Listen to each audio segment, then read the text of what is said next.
আসসালামু আলাইকুম সম্মানিত ভিউয়ার্স, আশা করি আপনারা সকলে ভালো আছেন এবং সুস্থ আছেন। ভিউয়ার্স, শুরু করে দিচ্ছি আল্লাহ তাআলার নামে। ভিউয়ার্স, পাহাড়ি সৌন্দর্য এবং পাহাড়ি দৃশ্য। ভিউয়ার্স, এই নদীটা এখান থেকে 20 থেকে 30 কিলোমিটার এবং 50 থেকে 60, 70, 80 কিলোমিটারের ভিতরে এত বড় নদী এই পাহাড়ি অঞ্চলে এটাই। এবং কি এই নদীটার বিশেষত্ব হলো নদীটার মাছ অনেক সুস্বাদু। যদিও এখন পানি নেই, শুকনো মৌসুম না, তারপরেও কিন্তু পানি নেই। যখন পানি থাকতো তাহলে এখানে মাছ ধরার জন্য অনেক আগ্রহী এবং শুভাকাঙ্ক্ষী এবং কি মাছ প্রেমীরা এখানে থাকতো। তো পানি না থাকার কারণে কয়েক বছর যাবৎ এখানে তেমন মাছ ধরা হয় না। তো এরপরেও মাছ অনেক আছে। তো এই বিলের মাছটি খুব সুস্বাদু, খুবই সুস্বাদু, যেহেতু এই বিলটা অনেক বড়, অনেক অনেক বড়। এক কথায় যদি বলি পদ্মা সেতুর চেয়েও কম না। তো আমরা এই বিলের মাছটি খেয়ে থাকি এবং অনেক সুস্বাদু। তো চলার পথে বিভিন্ন সময় আমরা বিভিন্ন জায়গায় বিভিন্ন পরিবেশ নিয়ে আপনাদের সাথে হাজির হই। তো আজকেও সেভাবেই, তার কোনো ব্যতিক্রম নেই। যদি ভিডিওটি ভালো লাগে থাকে তাহলে অবশ্যই পেজটি ফলো করে ভিডিওটি শেয়ার করে পাশেই থাকবেন। ধন্যবাদ। ভিউয়ার্স, এই পাহাড়ি অঞ্চলটি আমরা সকলেই জেনে থাকি। এই হচ্ছে গজার বন। এই বনটি অনেক বড়, লোকালয়ের মতো অনেক বড় এই বনটি। তো এই গজার বনটি এখান থেকে শুরু, অনেক বড়। আপনারা ইতিমধ্যে দেখতে পাচ্ছেন যে কতটুকু বড় এই গজার বনটি। এই ভিতর দিয়ে থেকে অনেক বড় গেছে, রাস্তার দুনো সাইডে, রাস্তার বাম পাশে এবং ডান পাশে, অর্থাৎ উত্তর ও দক্ষিণ পাশে। তো আমরা চলতে চলতে দেখলাম সেই বিলটি আবারও আমাদের সামনে আসা পড়ল।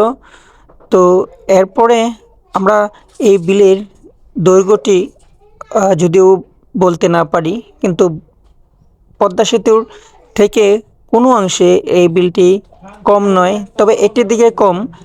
পদ্মা সেতু অনেক গভীর, যেহেতু এই বিলটি গভীর নেই বললেই চলে।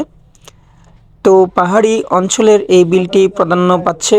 তো এদিকে আমরা যেহেতু বরাবরের মতো চলার পথে বিভিন্ন রকম পরিবেশ এবং সৌন্দর্য আপনাদের সাথে শেয়ার করি।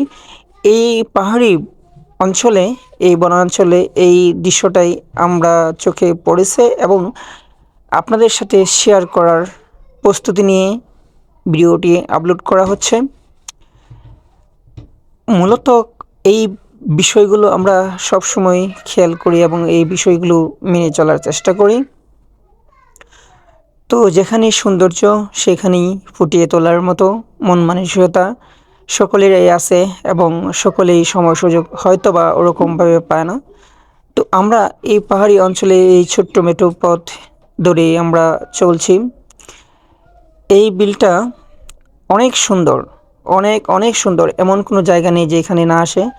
তো যাই হোক, আমরা দেখতে দেখতে শহরের দিকে চলে আসলাম।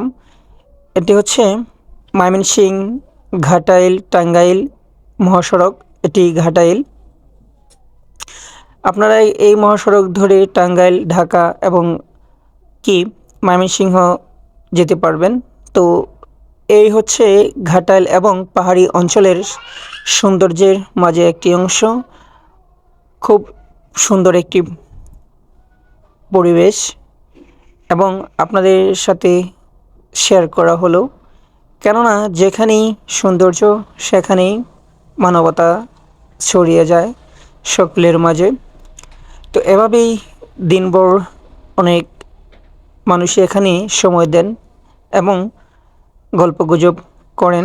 তো এখানেও কোনো ব্যতিক্রম নেই আমরা দেখতে পাচ্ছি। তো যাই হোক, আমরা চলতে চলতে প্রায় অনেক সময় এসে পড়লাম। তো আমাদের সকলের উদ্দেশ্যে, আপনাদের সকলের উদ্দেশ্যে বলবো, আজকের মতো এখানেই বিদায় নিচ্ছি। এতক্ষণ আপনাদের সাথে ছিলাম আমি, নাজমুল হাসান পাপন। অন্য কোনো ভিডিও, অন্য কোথাও আবারও আপনাদের সামনে নিয়ে আসব। সৌন্দর্য মানেই মাস্তি বাংলা 24, বিনোদন মানেই আপনারা। তো আজকের মতো এখানেই শেষ করে দেব আজকের ভিডিওটি। তো অন্য কোনো ভিডিও অন্য কোথাও আবারও আপনাদের সামনে হাজির হব। ততক্ষণ পর্যন্ত ভালো থাকবেন, সুস্থ থাকবেন, নিরাপদে থাকবেন। আসসালামু আলাইকুম।